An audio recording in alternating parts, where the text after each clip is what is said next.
Doa. Bismillahirrahmanirrahim. Segala puji bagi Allah. Dibuka majlis Dewan Rakyat dengan menyebut nama Allah yang Maha Pemurah, yang Maha Pengasih. Padanya terpulang segala puji-pujian pada Rasul-Rasulnya, selawat salam kehormatan kepada sekalian orang yang taatkan Allah. Ya Allah yang bersifat Maha Hikmat, limpah keadilan, yang menanggungkan kewajipan ke atas pemerintah dan ahli majlis permusyawaratan bagi mentadbir maslahat masyarakat pergaulan, mudah-mudahan sentiasa aman, makmur, limpah kebahagiaan meliputi sekalian penduduk negara Malaysia. Ya Allah, kami sekalian hamba-Mu yang diperkenan menjadi ahli Dewan Rakyat, menyempurnakan kewajipan yang diamanahkan, yang terutama bagi negara Malaysia, bagi rakyatnya sekalian. Ya Allah, berkat-Mu ke atas kami berhimpun, dipohon anugerahkan, taufik-Mu, hidayat-Mu dipohon menilai memandukan, pada ketika kami berunding menimbang bertukar fikiran, pada segala perkara yang dibentangkan dengan saksama serta berkeamanan, menjunjung perintah dan kebesaran Allah. Mudah-mudahan lebih-lebih keamanan, kemakmuran dan kesejahteraan bagi negara Malaysia serta penduduknya sekalian. Ya Allah, diperkenankan doa kami diperkenan. Amin ya Tuhan seluruh alam sekalian. Aturan urusan mesyuarat dan usul-usul. Ucapan di bawah usul berkenaan perkara tadbir kerajaan. Peraturan mesyuarat 17. Ahli yang berhormat bagi kawasan Tawau. La ilaha illa anta subhanahu wa ta'ala. Allahumma salli ala sayyidina Muhammad. Silakan yang berhormat. Terima kasih Tuan Ketua. Terima kasih juga kepada Yang Berhormat Timbalan Menteri JKR Datuk Seri. Hari ini saya berdiri hari ini untuk menyuarakan kebimbangan besar rakyat Sabah mengenai isu jalan raya persekutuan yang gelap akibat kelemahan penyelenggaraan lampu jalan persekutuan. Pada tahun 2023, peruntukan sebanyak 5 juta telah disalurkan untuk penyelenggaraan dan pemasangan lampu jalan di Sabah, dan pada 2024, peruntukan ini ditingkatkan kepada 9 juta.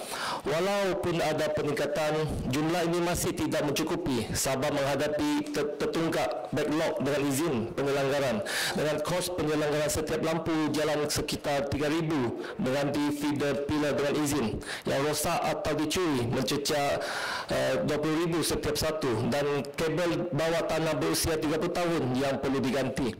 Di Tawau sahaja terdapat hampir 2,000 lampu jalan persekutuan yang memerlukan anggaran bajet sekitar 5 juta untuk memastikan lampu jalan berfungsi dengan baik. Tuan Yang Ketua, kemalangan jalan raya akibat ketiadaan atau kerosakan lampu jalan semakin meningkat dan menjadi ancaman serius kepada keselamatan rakyat Sabah.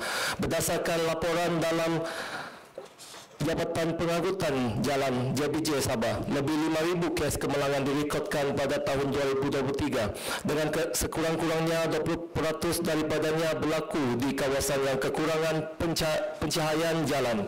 Keadaan ini bertambah teruk di jalan lapangan terbang Tawau ke checkpoint Sempurna Tawau sejauh 15 km yang langsung tiada lampu jalan sejak jalan ini dibuka. Hampir setiap minggu berlaku kemalangan, terutama pada waktu malam di kawasan gelap. Ini adalah isu yang melibatkan nyawa dan keselamatan, dan kita tidak boleh berkompromi dalam perkara ini.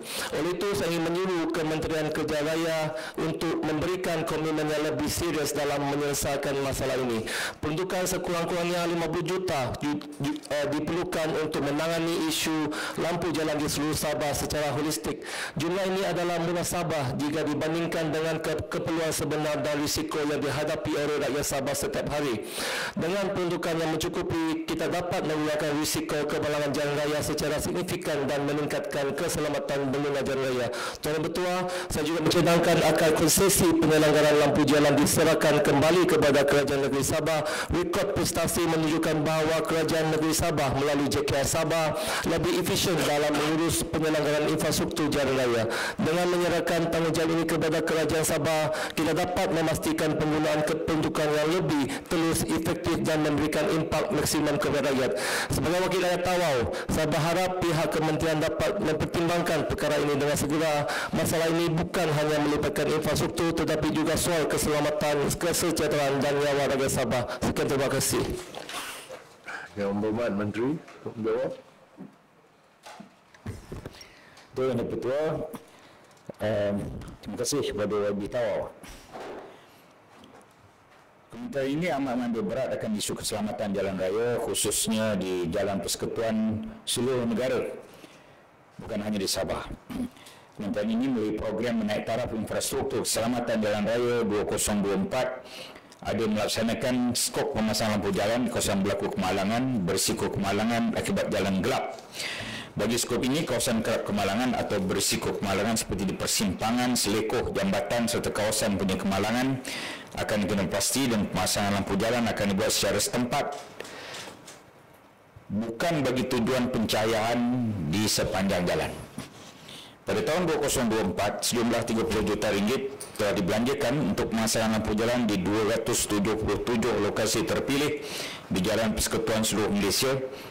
Berdasarkan rekod 2023 sehingga 2024, 39 lokasi Jalan Persekutuan Negeri Sabah telah dipasang lampu jalan di bawah skop pemasangan lampu jalan dan juga di black spot akibat jalan gelap. Ya. Pada tahun 2025, sebanyak 21 juta ringgit telah diperuntukkan bagi pemasangan lampu jalan di 12 lokasi di Jalan Persekutuan terpilih seluruh Malaysia, dan daripada jumlah itu 2.2 juta diperuntukkan bagi 22 lokasi di Jalan Persekutuan Negeri Sabah. Berdasarkan semakan kementerian ini dengan JKR Negeri Sabah mendapati jalan lapangan terbang Tawau ke checkpoint sempurna Tawau yang dimasukkan oleh Alim Berhormat terletak di laluan Persekutuan 13, Jalan Sandakan Tawau dari CH224.9 ke CH244.74 sepanjang 20 km. Sehingga kini 252 batang lampu jalan telah disediakan di laluan tersebut, antaranya di bulatan Sungai Burong, bulatan Nasib Kita dan kawasan Balong. Berdasarkan senarai keutamaan lokasi yang dikemukakan oleh JKR Negeri Sabah, laluan yang dibangkitkan oleh Berhormat telah diperuntukkan RM100,000 lagi tambahan untuk tahun 2025 ini untuk pemasangan lampu jalan baru, dan skop kerja melibatkan pemasangan 6 batang lampu jalan baru dan perlu disiapkan pada tahun semasa. Kementerian ini mengambil maklum pada isu yang dibangkitkan oleh Berhormat berkenaan kekurangan pencahayaan jalan di jalan lapangan terbang Tawau ke checkpoint sempurna Tawau yang terletak di laluan Persekutuan 13. Kita akan mempertimbangkan tambahan pemasangan lampu jalan di lokasi yang dimaksudkan di atas faktor keselamatan sekiranya memenuhi kriteria yang ditetapkan. Kementerian Kerja Raya bersama Jabatan Kerja Raya sentiasa komited dalam memastikan tahap keadaan jalan sentiasa dalam keadaan selamat. Kementerian juga mengambil maklum mengenai isu lampu jalan seluruh Sabah yang dibangkit. Maka kita mencadangkan Alim Berhormat memberikan pandangan cadangan tersebut kepada UPN Negeri dan JKR Negeri untuk dimasukkan dalam senarai projek utama negeri dalam rolling plan RMK 13 yang akan datang. Datuk Dr. Yang Ketua, bagi aspek penyelenggaraan sistem lampu jalan yang sedia ada, kawasan mempunyai simpang seperti pusingan bulatan di bulatan Sungai Burong, bulatan Nasib Kita dan kawasan penempatan utama Balong yang memerlukan kos penganggaran berkurang RM2 juta untuk pembaikan menyeluruh, terutama penggantian kabel bawah tanah yang telah uzur. Dalam masa yang sama, pembaikan secara segera seperti penggantian mentol atau komponen kecil akan dibuat sekiranya mengalami kerosakan dan berdasarkan kepada peruntukan. Bagi kerja penyelenggaraan lampu jalan di daerah Tawau, Kementerian ini melalui JKR Sabah telah membelanjakan RM1.3 juta pada tahun 2024 yang telah mengembalikan fungsi lampu jalan di beberapa tempat kritikal lokasi black spot. Bagi tahun 2025, Kementerian ini telah menyalurkan RM9 juta kepada JKR Sabah untuk menyenggara lampu jalan dan lampu isyarat persekutuan untuk JKR Sabah, dan akan meruntukkan RM1 juta untuk pembaikan lampu jalan yang memfokuskan jalan dari lapangan terbang Tawau ke kawasan bandar Tawau. Pemasangan lampu jalan baru yang menggunakan sistem solar turut akan dipasang di persimpangan yang menggunakan pencahayaan yang baik. Terima kasih. Itu soalan. Terima kasih Tuan Ketua. Terima kasih jawapan daripada Yang Berhormat Timbalan Menteri. Tuan Ketua, kali ini merupakan sesi ke-7 pada ini penggal sesi parlimen ini. Jadi setiap kali saya hantar persoalan yang sama, isu sama, termasuk kali ini merupakan kali kedua lah saya diberi masuk ini kamar khas. Jadi saya terima kasih kerana diterima ini usul ini isu-isu sampai usul. Jadi untuk pengumuman Tuan Ketua, Untuk yang berhormat Menteri, saya satu contoh. Pada 2023, 5 juta peruntukan disalurkan kepada Sabah dan Tawau mendapat 1 juta. Dan 1 juta ini kita hanya mampu membuat buli tidak sampai 1 km lampu jalan di kawasan Tawau. Daripada 4 km sampai 5 km habis sudah.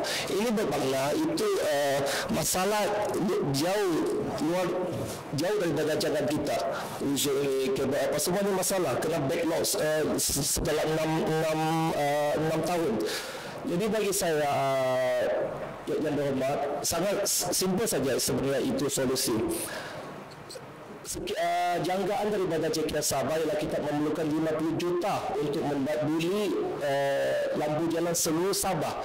Tapi yang berhormat, saya faham kalau ada kekurangan kewangan mungkin dalam 10 lampu jalan kita hidupkan lampu 3. Kerana Sabah ini bukan dengan KL. Sabah ini banyak ini kawasan kampung. Langsung tidak ada yang bangunan di tepi jalan. Dia gelap ke kita. Dia macam kawasan KK, kawasan Sadakan, Tawau di bandar masih ada itu keterangan daripada tepi jalan. Jadi saya harap ini KKR akan berpertimbangan lah.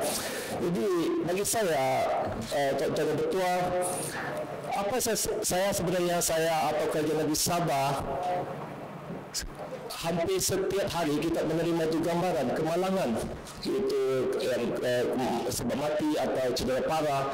Bagi saya setiap hari kena marah juga di Tawau juga satu kawasan yang paling teruk masalah lampu jalan. Tetapi saya tidak berasa macam takut apa, tapi saya rasa sedih lah kerana kita selaku wakil rakyat pun tidak boleh membela ini keselamatan atau ini nyawa yang terancam daripada ini risiko di atas jalan raya.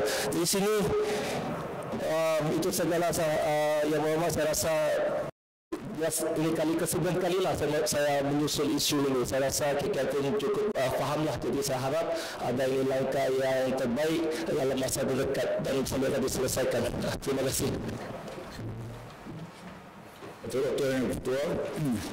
Memang kita memahami semua apa yang disebut oleh Yang Berhormat.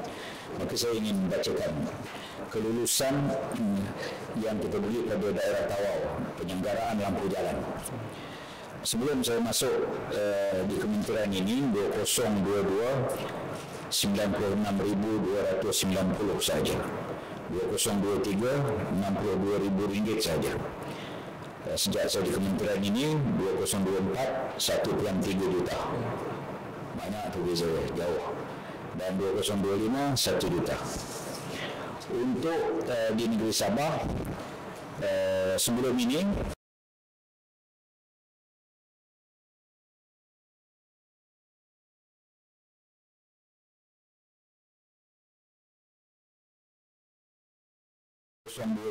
cuma 1.4 juta ringgit. Tetapi 2024 9.7 juta.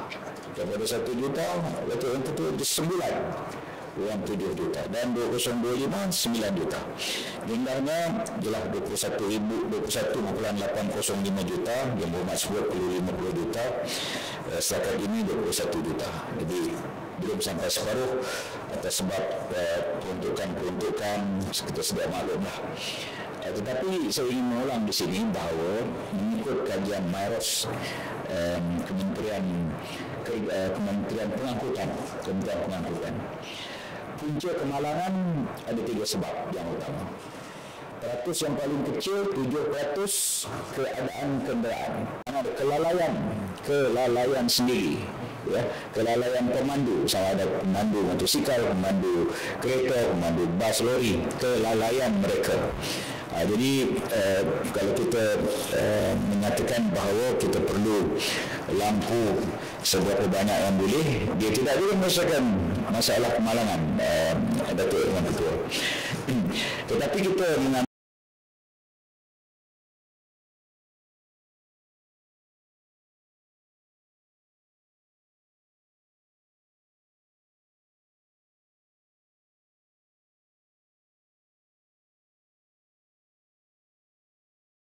dan kalau kita fikir tempat itu akan jadi black spot dan sebagainya, corner dan sebagainya, di situ sahaja yang kita letakkan dalam BQ dan juga dalam tender untuk dipasang lampu jalan.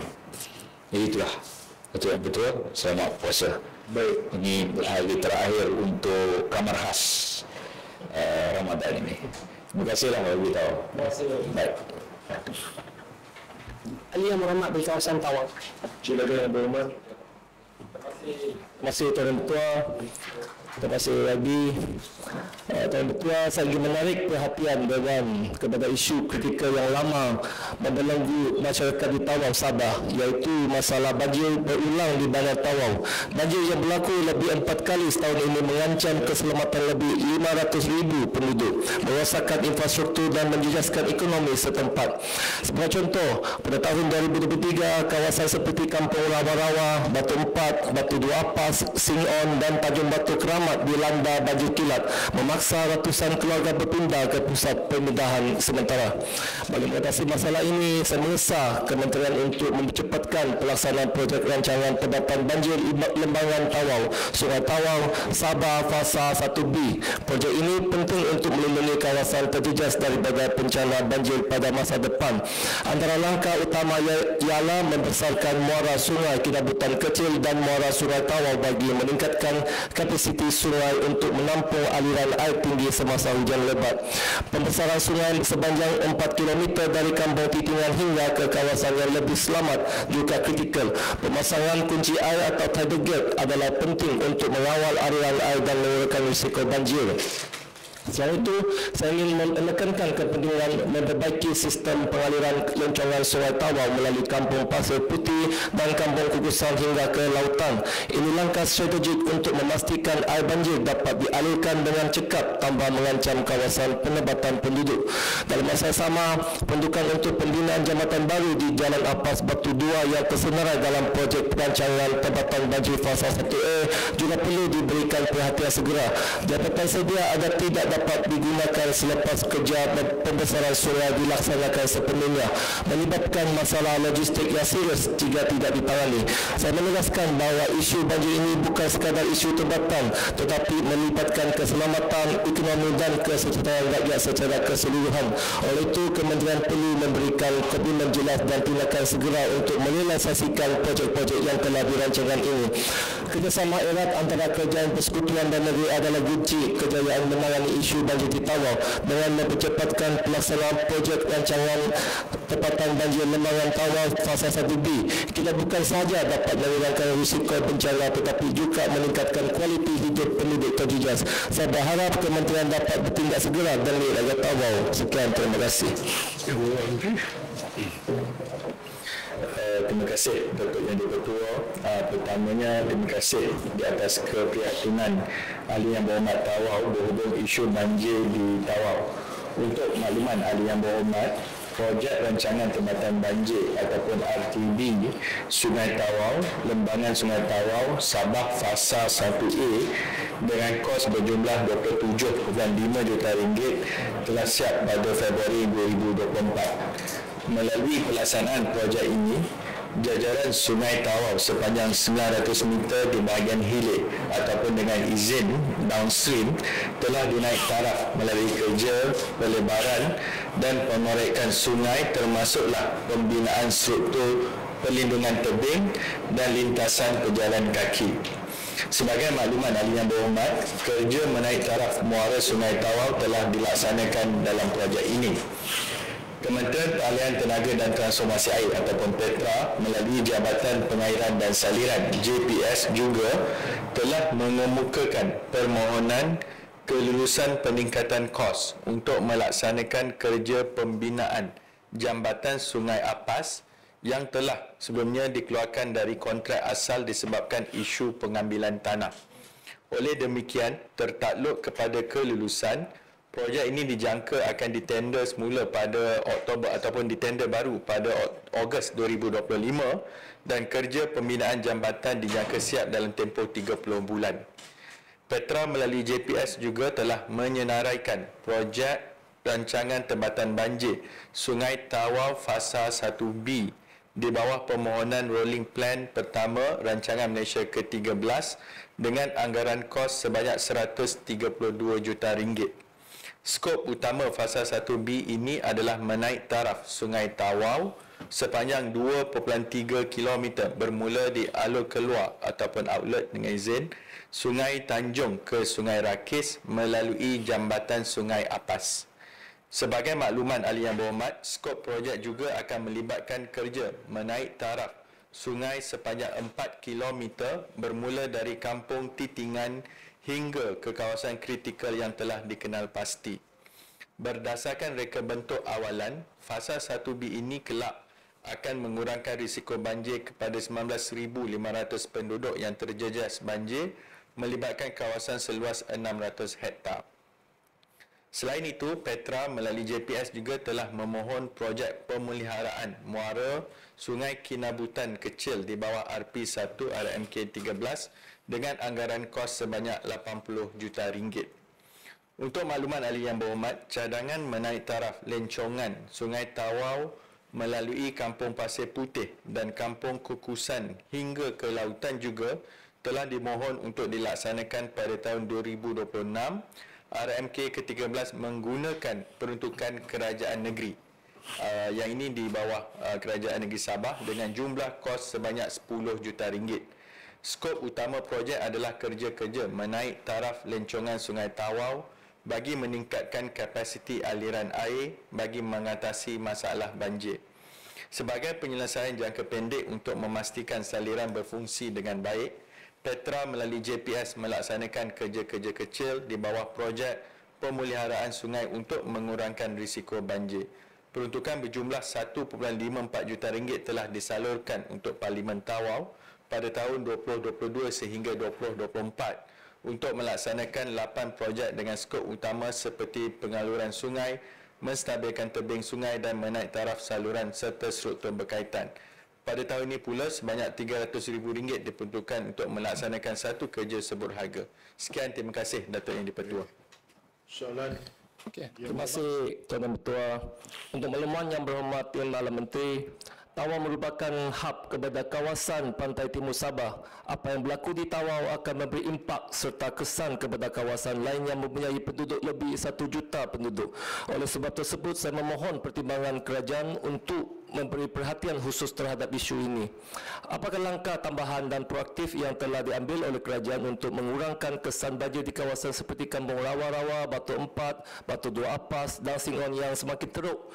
Banjir yang melanda kawasan-kawasan ini bukan sahaja menyebabkan kerugian ribuan ringgit kepada penduduk, tetapi juga mengancam keselamatan mereka. Setiap kali hujan lebat, kawasan ini sering dilanda banjir kilat yang melumpuhkan kegiatan seharian penduduk. Dalam keadaan ini, apakah perancangan jangka pendek, sederhana dan panjang yang telah disediakan untuk mengatasi masalah banjir di Tawau? Seterusnya, apakah perancangan spesifik kerajaan untuk membesarkan muara Sungai Kinabutan kecil dan muara Sungai Tawau bagi meningkatkan kapasiti aliran air sungai dalam usaha menyelesaikan masalah banjir yang semakin kerap berlaku? Kedua-dua muara ini telah lama dikenal pasti sebagai kawasan kritikal yang memerlukan perhatian segera kerana aliran air yang tidak lancar menyebabkan banjir besar dan merugikan jutaan ringgit bagi penduduk sekitar yang terjejas. Selain itu, adakah kerajaan bercadang untuk melaksanakan pembinaan tidal gate atau gunci air dengan izin di kawasan-kawasan sungai yang berisiko sebagai salah satu langkah untuk mengurangkan ancaman banjir di Tawau? Tindakan ini dapat menghalang air laut memasuki kawasan daratan ketiga air pasang sekaligus mengurangkan risiko banjir. Apakah jangka masa untuk projek ini siap dilaksanakan dan apakah langkah-langkah lain yang sedang dipertimbangkan untuk mengurangkan impak banjir di Tawau? Terima kasih. Terima kasih Datuk Yang di-Pertua, terima kasih kepada Yang Berhormat Tawau. Bagi memahami ataupun bila saya meneliti kes yang berlaku di Tawau ini, apabila dirancang untuk membina projek tempatan banjir yang melibatkan Sungai Tawau, iaitu lembangan yang utama di sana, perancangan kerajaan ketika itu memecahkan projek itu kepada 4 package, yang mana package yang ketiga dan keempat yang saya nyatakan tadi terletak di bawah fasa 1A. Cuma even untuk package ataupun fasa 1A, kita menghadapi kekangan. Sebagai contoh, bila disebut tadi untuk pembinaan jambatan, ada isu pengambilan tanah. Jadi sebagai contoh, bila kita cuba laksanakan projek tersebut pada tahun 2020, pengambilan tanah yang melibatkan 10 lot mula bermasalah Jun 2020. Jadi kerana masalah ini berpunca ada bantahan dan sebagainya, sebab kita kena menguruskan manusia dan juga penduduk setempat dalam keadaan hasrat kerajaan itu untuk menyelesaikan masalah yang lebih besar. Sebab itu untuk pakej 1A itu kita terpaksa keluarkan komponen pembinaan jambatan itu untuk membolehkan kerja muara itu disiapkan terlebih dahulu. Bila saya teliti balik gambar rajah tersebut, kita sekarang ni hanya buat kerja dekat di penghujung, di hiliran, sementara yang rancangan tempatan banjir yang 4 km itu masih belum bermula. Maka sebab itu dari segi perancangan di peringkat kementerian, memang kita berhasrat untuk mengangkat fasa 1B ini dalam RMK ke-13. Saya pasti sebagai wakil rakyat kita mendapat maklum balas daripada orang ramai. Kawasan tersebut mungkin terkesan ataupun ada cadangan-cadangan yang diutarakan. Cuma pada masa yang sama, bila telah ada dari segi reka bentuk projek tersebut, walaupun yang saya sebut tadi ada yang komponen dah siap, selagi belum selesai keseluruhannya, kesan itu tidaklah sempurna lagi. Jadi sebab itu cabaran kita adalah untuk memastikan perancangan untuk fasa 1B ini bukan sekadar diangkat oleh kementerian kami, tetapi juga mendapat kelulusan untuk dana itu diteruskan. Kemudian dari segi untuk perkara-perkara yang cadangan yang berhormat tadi, contohnya kunci air dan sebagainya itu, bagi saya kita mendengar maklum balas daripada yang berhormat, tetapi perkara itu pihak JPS akan buat keputusan lah, sama ada perkara itu perlu dimasukkan dalam skop kerja ataupun sebagainya. Cuma yang keyakinan yang saya terima daripada pihak jabatan, rancangan desain dan semua itu mereka telah pun laksanakan. Sekiranya ada keperluan berdasarkan apa yang berlaku baru-baru ini, itu kita akan perhalusi. Tetapi kalau tidak, hasratnya lebih kepada yang sepanjang 4 km ini kita kena selesaikan, kerana itu adalah the main trunk ataupun laluan aliran utama sungai untuk lembaran sungai Tawau ini, yang mana kita kena sama-sama pastikan supaya ada khabar gembira lah dalam RMK ke-13 nanti. Terima kasih Datuk Yang di-Pertua. Ahli yang berhormat bagi kawasan Rantau Panjang. Ya. Silakan Abu Muhammad. Ya, bismillahirrahmanirrahim. Assalamualaikum warahmatullahi wabarakatuh. Terima kasih Tuan Ketua kerana berpeluang pada saya untuk mengukakan usul keperluan penyelesaian segera isu banjir di Rantau Panjang dan kajian semula sistem aliran sungai-sungai di Rantau Panjang. Tuan Dipertua, pertama kali saya ucapkan terima kasih kepada Yang Tua dan terima kasih kepada Yang Amat Berhormat Perdana Menteri di atas keprihatinan tentang isu banjir di Rantau Panjang. Isu yang berbangkit adalah isu banjir di Rantau Panjang masih belum selesai dan malah keadaan banjir semakin besar dan parah. Saya juga menggesa pihak kementerian untuk mengkaji semula sistem aliran sungai-sungai di Rantau Panjang. Terdapat cadangan untuk mewujudkan aliran sungai-sungai baru bagi mengurangkan tekanan kepada sungai sedia ada yang menjadi punca banjir besar berlaku. Saya difahamkan bahawa Jabatan Pengairan dan Saliran JPS telah membuat kajian mengenai cadangan ini bagi mengurangkan risiko banjir. Oleh itu saya mohon penjelasan tentang status kajian terkini dan juga struktur tempatan sedia ada perlu ditambah baik kerana ia masih tidak berkesan dan gagal mengawal banjir. Diharapkan tindakan segera daripada pihak kerajaan dan kementerian agar dapat dilaksanakan supaya wang negara tidak membazir dan penduduk tidak terancam dan selamat. Jadi saya ingin mengucapkan setinggi-tinggi penghargaan kepada pihak kerajaan dan kementerian atas keprihatinan serta usaha yang diberikan dalam menangani isu banjir di Rantau Panjang. Semoga langkah-langkah yang diambil dapat menyelesaikan masalah banjir dengan segera demi kesejahteraan dan keselamatan rakyat seterusnya. Terima kasih Tuan Ketua. Silakan Yang Amat Menteri. Terima kasih Datuk Yang di-Pertua. Terima kasih kepada Ahli Yang Berhormat Rantau Panjang yang telah membangkitkan isu berhubung banjir di rantau panjang sebagaimana situasi terkini yang dijelaskan. Dan Yang Berhormat juga nyatakan di awal tadi, memang Yang Amat Berhormat Perdana Menteri, antara perkara yang beliau berikan perhatian yang sangat khusus adalah isu masalah banjir di rantau panjang. Malah minggu lepas kita juga berpeluang mendengar penjelasan oleh Yang Amat Berhormat Perdana Menteri dalam Dewan apabila isu berkaitan banjir secara general dibangkitkan, tapi ada juga butiran berkaitan dengan Sungai Golok. Jadi untuk perkara yang dibangkitkan ini, Kementerian Peralihan Tenaga dan Transformasi Air Petra melalui JPS, kita telah siapkan kajian Sungai Golok ataupun yang dipanggil KESBAN, Keselamatan dan Pembangunan dengan izin Flood Protection Scheme pada tahun 2010. Dan berdasarkan tersebut juga ada propose Sungai Golok ataupun KESBAN Flood Scheme fasa 1 atau phase 1 pada tahun 2020. Jadi rentetan daripada ini, kedua-dua kajian ini dibangunkan berdasarkan model banjir dan kajian hidrolik serta menganalisis masalah banjir di keseluruhan lembangan Sungai Golok untuk menghasilkan reka bentuk terperinci. Ketiga-tiga fasa pembangunan lembangan sungai bersepadu ataupun PLSB Sungai Golok dilaksanakan berdasarkan syur dan cadangan kajian-kajian ini dengan mengambil kira aliran Sungai Golok secara keseluruhan. Sebagai langkah untuk mengurangkan risiko banjir terutamanya di Parlimen Rantau Panjang, Petra melalui JPS sedang melaksanakan pembangunan lembangan sungai bersepadu PLSB Sungai Golok melalui 3 fasa. Kalau berdasarkan pemahaman saya bila saya masuk ke kementerian, kenapa 3 fasa? Puncanya kewangan lah. Kita nak menguruskan supaya siap satu, selesai satu, menguruskan dana tersebut.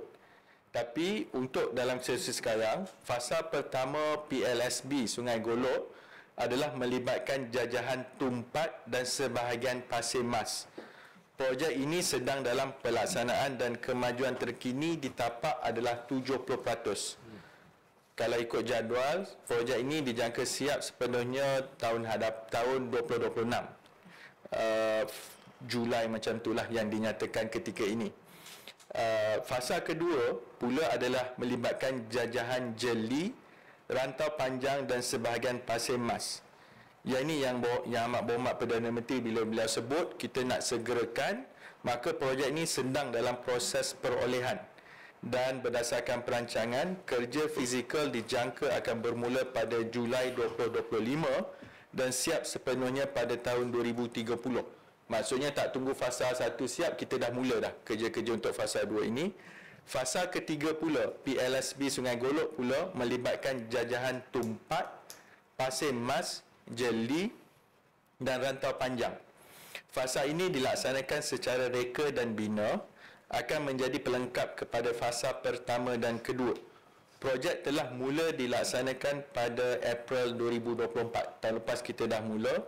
Kemajuan terkini adalah 4.2% dan berdasarkan jadual, projek dijangka siap sepenuhnya pada 2029.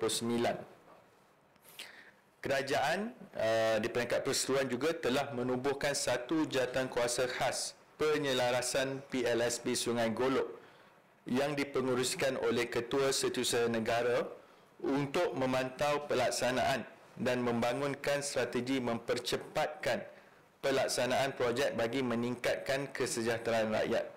Jawatankuasa ini turut dianggotai oleh Kementerian Keuangan, Kementerian Ekonomi, Majlis Keselamatan Negara, Unit Penyelarasan Pelaksanaan, Jabatan Ketua Pengarah Tanah dan Galian Persekutuan ataupun JKPTG dan Pejabat Pengarah Tanah dan Galian Kelantan. Petra telah bekerjasama dengan Kerajaan Negeri dan JKPTG sebagai tindakan proaktif untuk mempercepatkan kerja penyiapan PLSB Sungai Golok. Melalui kerjasama ini, pihak JKPTG dan Kerajaan Negeri telah memberikan komitmen Yang ini pun Yang Amat Berhormat nyatakan, Yang Amat Berhormat Tambun nyatakan di Dewan minggu lepas bila beliau bertemu dengan Yang Amat Berhormat Menteri Besar, yang mana persetujuan daripada kerajaan negeri adalah supaya proses pengambilan tanah yang sebelum ini mengambil masa 24 bulan akan dapat diselesaikan dalam tempoh 6 bulan. Itu komitmen yang diberikan oleh kerajaan negeri. Bagi mempercepatkan pembinaan, perubahan akan dibuat pada bahan dan juga kaedah binaan daripada pembinaan ban tanah kepada dinding penahan banjir ataupun flood wall. Beberapa cadangan juga telah dikenal pasti untuk mengurangkan impak banjir semasa sehingga projek siap dengan pendekatan kawalan di punca ataupun control at source. Tapi sebelum tu, untuk makluman Dewan, seperti mana Yang Berhormat Rantau Panjang bangkitkan, bila fasa 1 kita bina, ianya menyelamatkan kawasan Tumpat, tetapi kesannya kepada rantau panjang. Jadi sebab itu kita faham bila Yang Berhormat selalu bersuara menyatakan bila nak siap, projek tengah mula. Tapi bila projek bermula itu kesannya lebih parah ataupun lebih teruk kepada kawasan rantau panjang kerana yang dibina itu melindungi kawasan Tumpat terlebih dahulu. Sebab cara kita bina melalui fasa. Tapi sekarang kita cuba jalankan semuanya. Cuma sementara kita nak tunggu projek siap, ini ada 3 pendekatan yang telah kita teliti, yang telah kita cuba cari jalan untuk membantu keadaan di sana, iaitu pertama adalah untuk kita tingkatkan kapasiti sungai Lemah Lancang. Saya harap saya sebut betul lah, Lemah Lancang, dengan melaksanakan kerja-kerja mendalamkan sungai. Jadi sungai tersebut yang menjadi antara Tumpat dengan rantau panjang. Kedua, di sana juga kita telah kenal pasti ada satu kolam yang dipanggil Danau Tok Uban. Selama ini kolam itu digunakan untuk tujuan pertanian. Jadi kolam itu tak pernah diganggu ataupun tak ada tujuan yang lain lah. Cuma bila kita teliti balik, cadangan kita adalah untuk selaraskan operasi kolam Danau Tok Uban itu semasa monsun timur laut. Iaitu cadangannya apabila kita monsun timur laut hampir, maksudnya kolam itu kita perlu kosongkan sedikit supaya buat persediaan untuk menampung aliran air ketika monsun berlaku. Jadi perkara itu sebenarnya tak perlu melibatkan kos tambahan, tetapi untuk kita selaraskan operasi kolam Danau Tok Uban tersebut. Dan yang ketiga, satu lagi kaedah yang kita mengambil kira terutama tempat yang mungkin terkesan dengan banjir adalah pemasangan struktur penahan banjir sementara untuk kita kurangkan kesan ketika projek-projek ini sedang dibina. Untuk sebagai penyelesaian jangka pendek, kita untuk memastikan saliran berfungsi dengan baik, Petra melalui JPS juga melaksanakan kerja-kerja kecil di bawah projek pemeliharaan sungai untuk mengurangkan risiko banjir. Peruntukan berjumlah 950 disalurkan untuk Parlimen Rantau Panjang tahun 2022 hingga 2024 untuk laksanakan 16 projek dengan skop utama seperti penyaluran sungai, menstabilkan tebing sungai dan menaik taraf saluran serta struktur berkaitan. Tahun ini pula RM160,000 diperuntukkan untuk laksanakan 6 lagi kerja sebut harga. Sekian, terima kasih Datuk Yang di-Pertua. Yang Berhormat, soalan? Terima kasih Tuan Ketua, terima kasih Timbalan Menteri. Terima kasihlah saya ucapkan di atas keprihatinan kerajaan dan terima kasih kepada Yang Amat Berhormat Perdana Menteri di atas perhatian yang serius terutama dalam isu di Rantau Panjang. Sebenarnya rakyat di Rantau Panjang ini sudah lama menderita dan menanggung kerugian akibat banjir. Buatlah fasa 1 kita yang tanggung. Sampai sekarang ni rakyat kata yang di-Pertua benteng tu benteng puaka. Saya ni berapa kali dah kena marah, kena maki dengan rakyat. Jadi isu sekarang ialah penyelesaian dengan struktur yang sedia ada tidak menyelesaikan masalah. Malah menjadi banjir itu semakin besar sampai melepasi paras bumbung air. Tak pernah berlaku dalam sejarah di Rantau Panjang air sedalam itu. Dan yang terbaru baru ni kali keempat banjir, dalam lagi air. Yang terakhir sekali baru ni kurang, tapi sebelum tu sangat dalam air. Jadi isu sekarang ialah saya ingin kalau boleh mohon pihak kementerian supaya pertimbangkan segera untuk bypass aliran sungai itu di awal tu, supaya kalau sekurang-kurangnya 2 aliran sungai ke Sungai Meranti. Kita tak nak kalau satu saja, saya rasa tak selesai, sebab kita bukan saja berdepan dengan air daripada Sungai Lemah, daripada Sungai Lancar, kita juga berdepan dengan air daripada Sungai Kemahang, Sungai Garu, kita juga berdepan dengan air daripada negara Thai yang masuk ke Sungai Golok terus limpah ke Pekan Rantau Panjang. 6 bulan setahun ekonomi lumpuh di Pekan Rantau Panjang. Rakyat menderita, dah jadi nak jadi pekan mati dah, tak ada apa.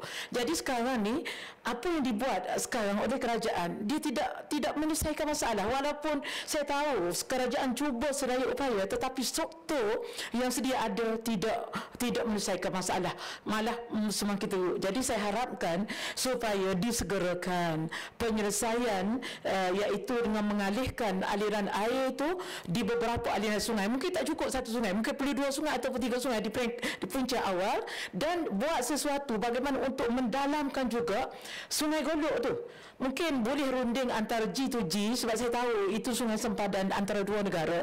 Dia juga berdepan dengan banjir, kita juga berdepan dengan banjir. Sebab sungai itu 50 tahun tak pernah ditambah baik supaya didalamkan, supaya aliran air itu dapat dilancarkan lagi, supaya punca yang menyebabkan berlakunya air yang begitu besar itu dapat kita alirkan terus ke laut.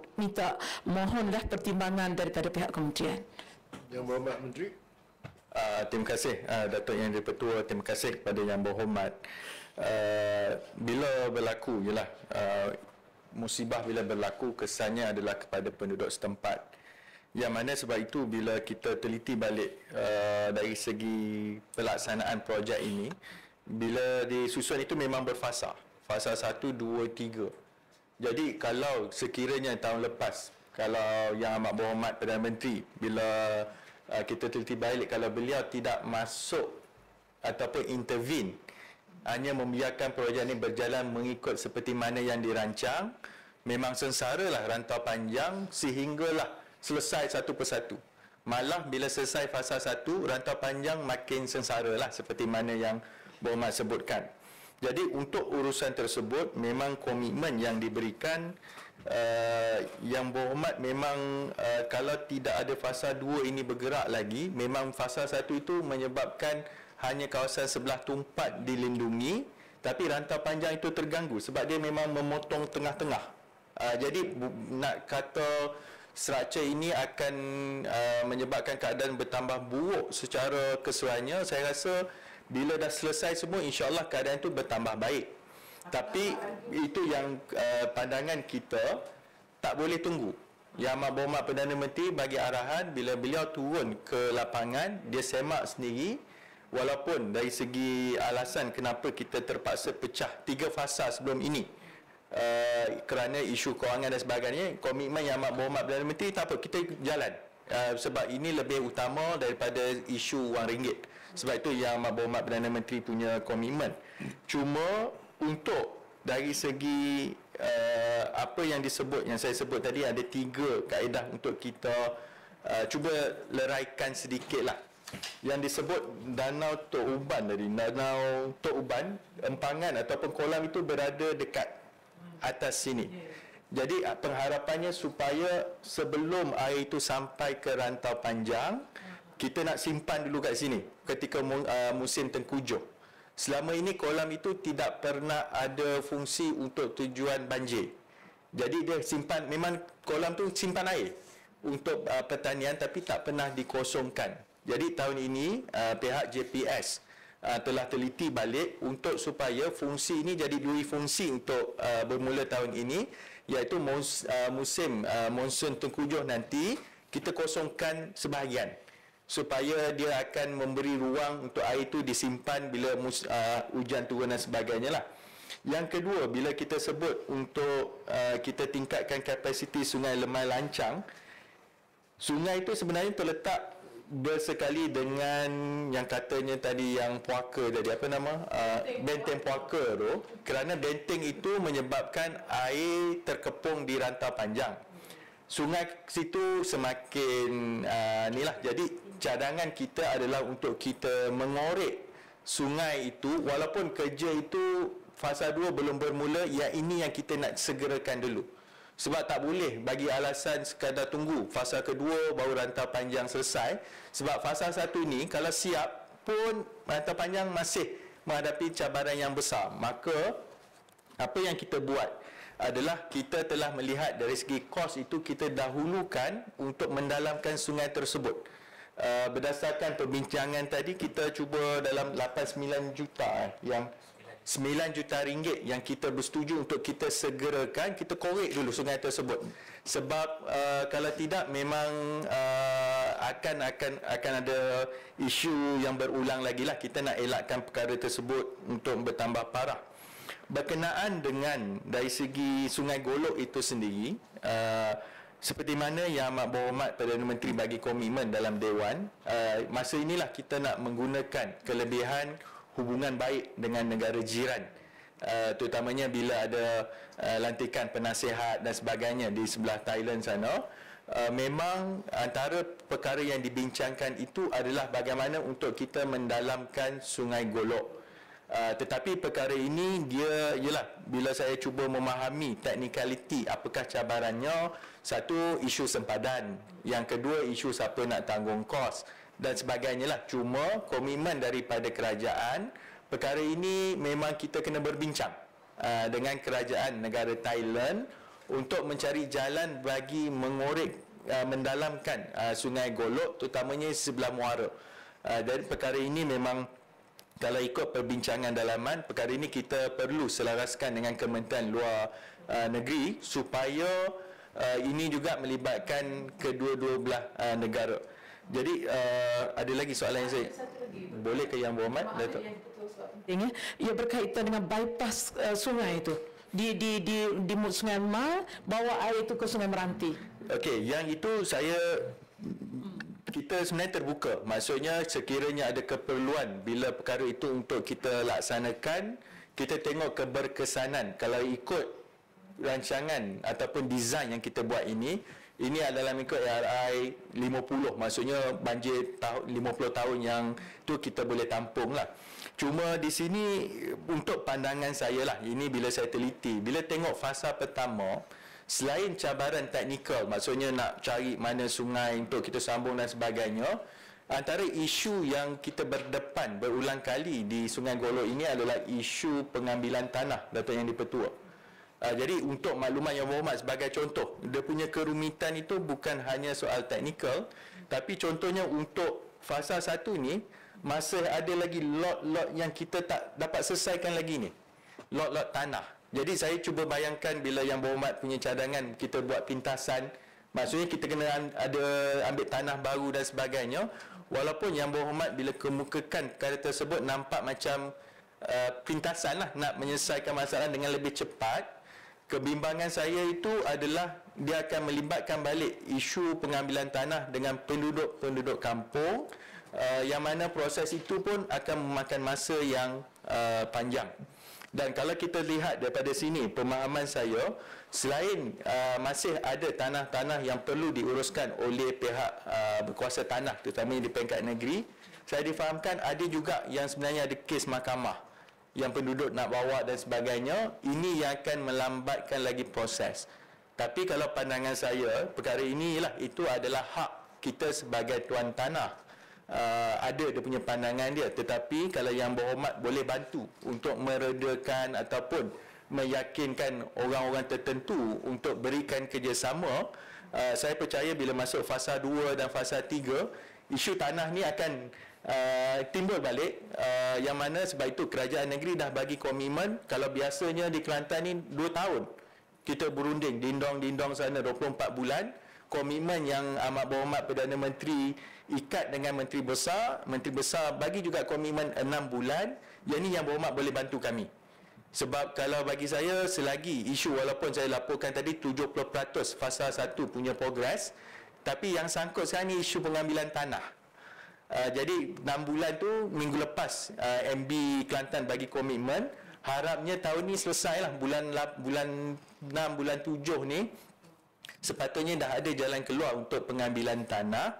Jadi untuk fasa kedua juga, sekiranya isu-isu tanah ini dapat disegerakan, maka sebab itu dari segi jangkaan yang bila Yang Berhormat Tambun sebut kita nak segerakan projek ini, jangkaan kita untuk sebagai contoh fasa kedua ni, dia dalam kerja fizikal tu boleh mula Julai 2025 dan siap sepenuhnya tahun 2030.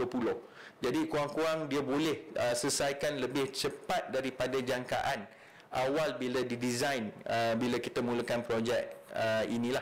Jadi saya harap dengan ada kerjasama yang baik antara Kerajaan Persekutuan, Kerajaan Negeri, agensi dan juga mungkin sebagai wakil rakyat, memang kita sangat terkesan dengan keluhan dan rayuan daripada Yang Berhormat. Tapi Yang Berhormat juga fahamlah dalam tempoh 2 tahun ini, 2-3 tahun bila Yang Berhormat Perdana Menteri mengambil tanggungjawab memimpin negara, memang ini antara yang kita ikhtiar. Bukan kami tak ambil peduli, kami sangat terkesan bila Yang Berhormat sebut mereka mengeluh dan sebagainya. Yang Berhormat kena bantu kami terangkan 2 tahun yang lalu ni banyak ikhtiar yang kita cuba percepatkan projek di Sungai Golok ini. Jadi terima kasih Datuk Yang Dipertua, selamat berbuka. Ahli Yang Berhormat bagi kawasan Rantau Panjang. Bismillahirrahmanirrahim. Assalamualaikum warahmatullahi wabarakatuh. Terima kasih Tuan Dipertua mengizinkan untuk saya mengukuhkan usul yang kedua saya, iaitu keperluan pembinaan jambatan baru di Kampung Mahligai ke Kampung Roncenok yang runtuh akibat banjir. Tuan Dipertua, saya ingin merakamkan penghargaan kepada Tua di atas peluang yang diberi untuk membahaskan isu yang kritikal ini. Banjir besar yang melanda negeri Kelantan pada Disember 2024 telah memberi kesan yang besar kepada penduduk, khususnya di kawasan Rantau Panjang. Lebih daripada 30,000 keluarga di jajahan Pasir Mas dan Rantau Panjang terjejas akibat banjir. Antara keperluan segera adalah keperluan jambatan baru untuk menggantikan jambatan yang runtuh akibat banjir di Kampung Mahligai ke Kampung Roncenok. Yang mana jambatan ini berusia lebih daripada 60 tahun saya dimaklumkan dan merupakan satu-satunya akses utama penduduk untuk ke sekolah, ke pusat kesihatan, laluan untuk mencari rezeki ekonomi bagi penduduk setempat. Ketiadaan jambatan ini menyebabkan penduduk membina jambatan buluh yang sangat, saya dikira jambatan tu dah dibuang dah, memang sangat bahaya. Namun ia amat bahaya. Jambatan buluh yang dibina di atas air ini tidak selamat, terutama bagi kanak-kanak yang perlu ke sekolah dan penduduk yang menjalankan aktiviti harian. Oleh itu, saya memohon pihak Kementerian Kemajuan Desa dan Wilayah untuk menyegerakan pembinaan jambatan baru dengan spesifikasi yang lebih kukuh dan tahan banjir.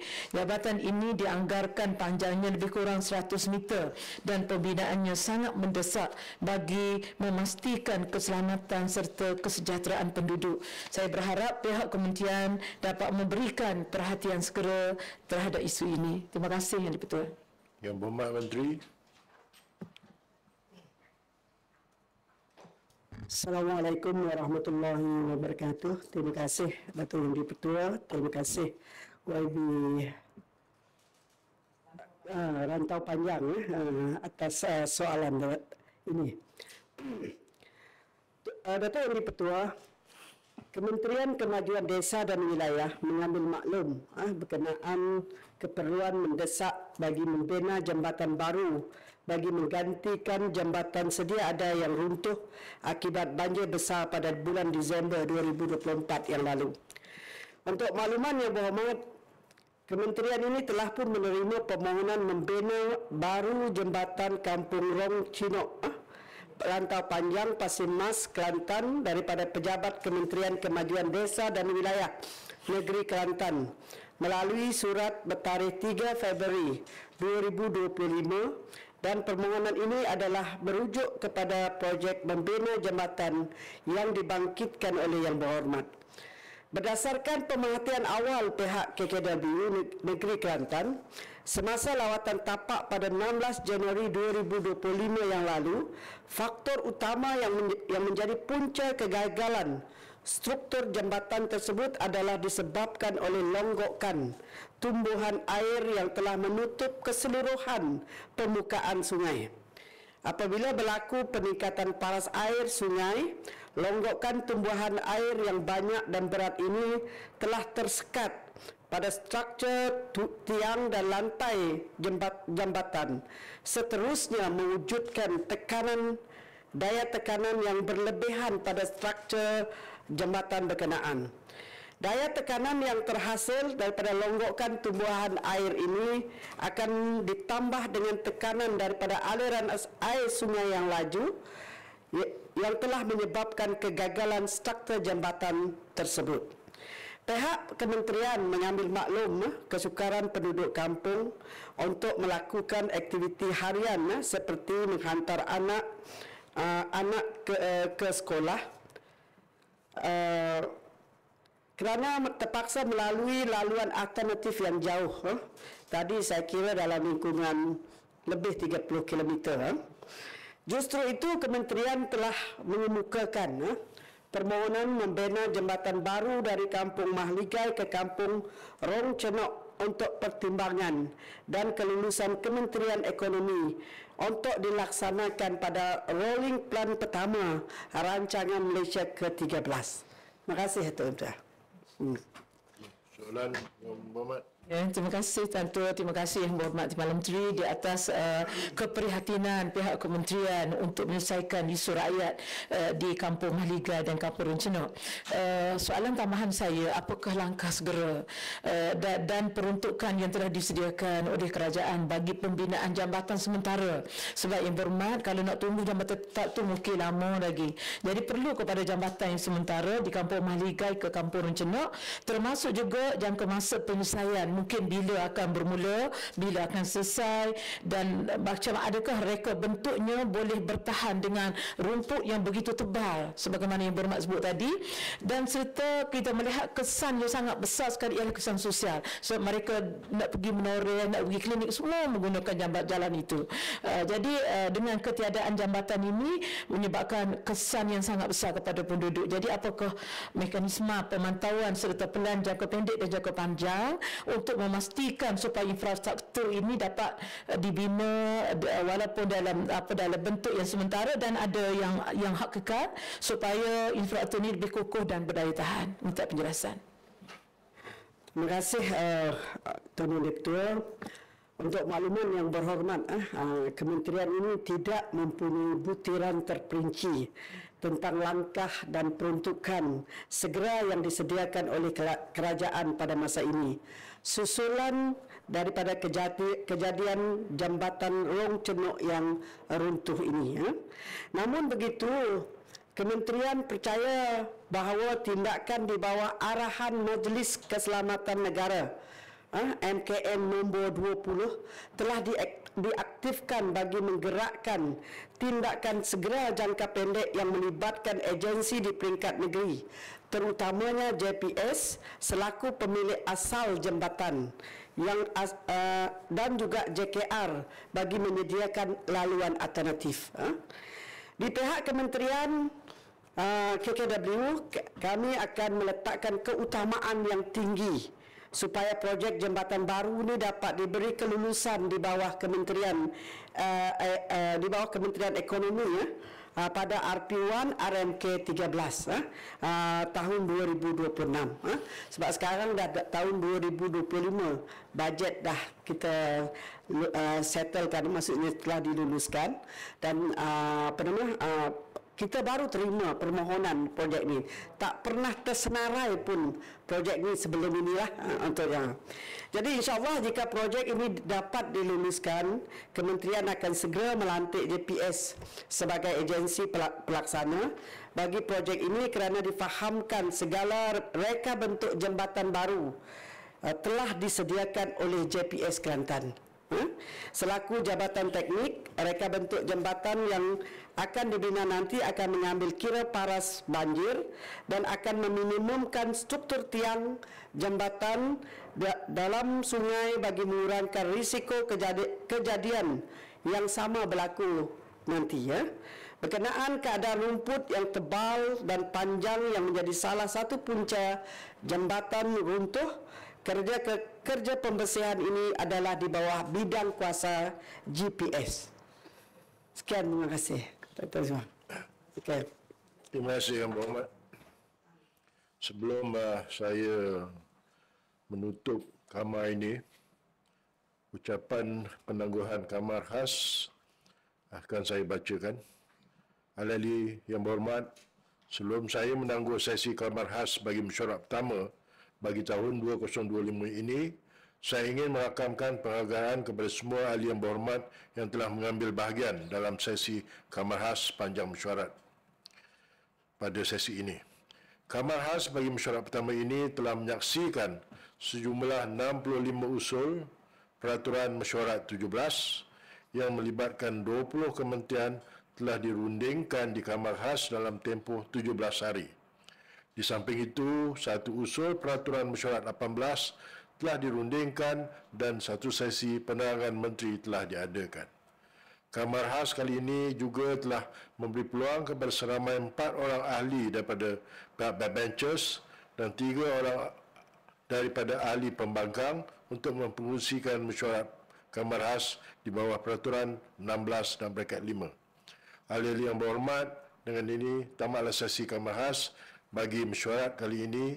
Kamar pada hari ini ditangguh sehingga suatu tarikh yang akan ditetapkan. Sekian, terima kasih.